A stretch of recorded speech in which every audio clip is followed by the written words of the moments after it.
Good morning. Morning.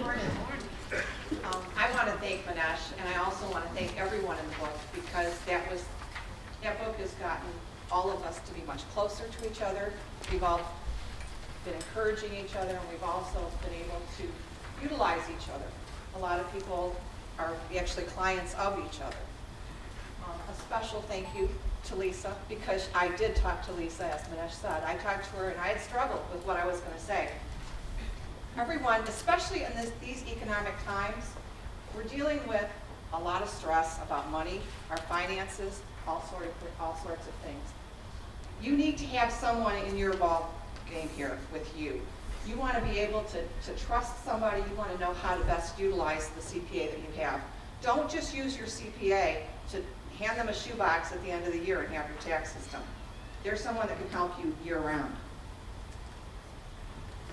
The referrals that the information you normally get comes from brothers-in-laws or sisters-in-laws too, guys. I won't be just sexist here. Car mechanics, doctors. If you tell me that you heard from your doctor or from your car mechanic that you can do some kind of a deduction, my first thought is, what are their qualifications? But I hear that almost weekly. They don't know your facts and circumstances. You need to be open and discuss your facts and circumstances with someone you trust. That's what CPAs are there to do. These are the qualifications that are required for a CPA. It's not just 4 years of college and you go out there and come up with a job. We have every year, we have to have 40 hours of continuing education on topics that are pertinent.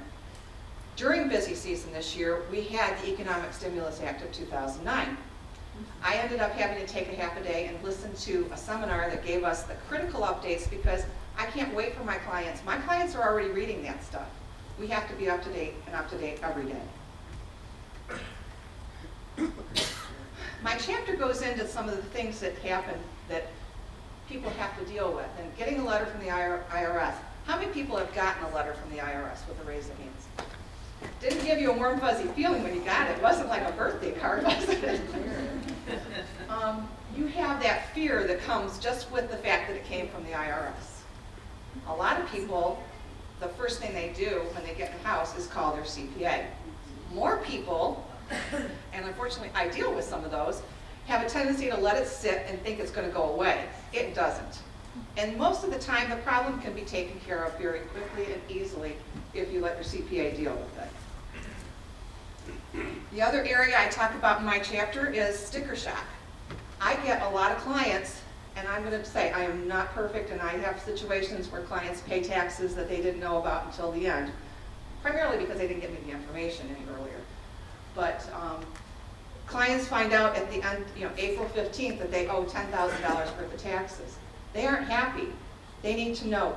Just like what we're dealing with right now, there's a lot of situations where you think you're going to get money in. It's not happening. Your collections are behind. I know collection personnel is one of the areas of highest employment right now. People are getting jobs to help you collect from your receivables from other people. You need to know and plan ahead. You need to be proactive, which is my next slide.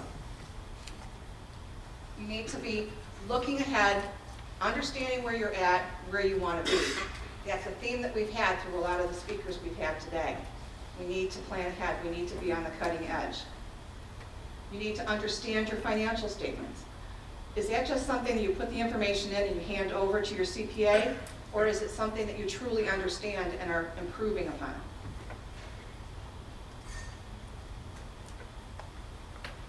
I lost a lot of money in the market. How many times have you heard that this week?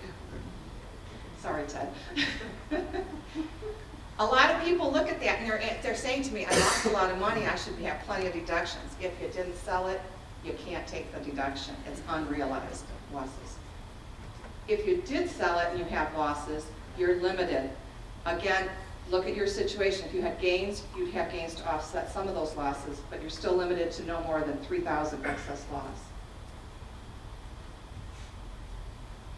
Again, I want to talk once again about being proactive. You need to understand throughout the year, how can I improve my business? How can I take expenses out? Do I need to cut personnel? That's what we're all dealing with right now. You can't wait till the end of the year to make those decisions. You really need to look at it on a continuous basis.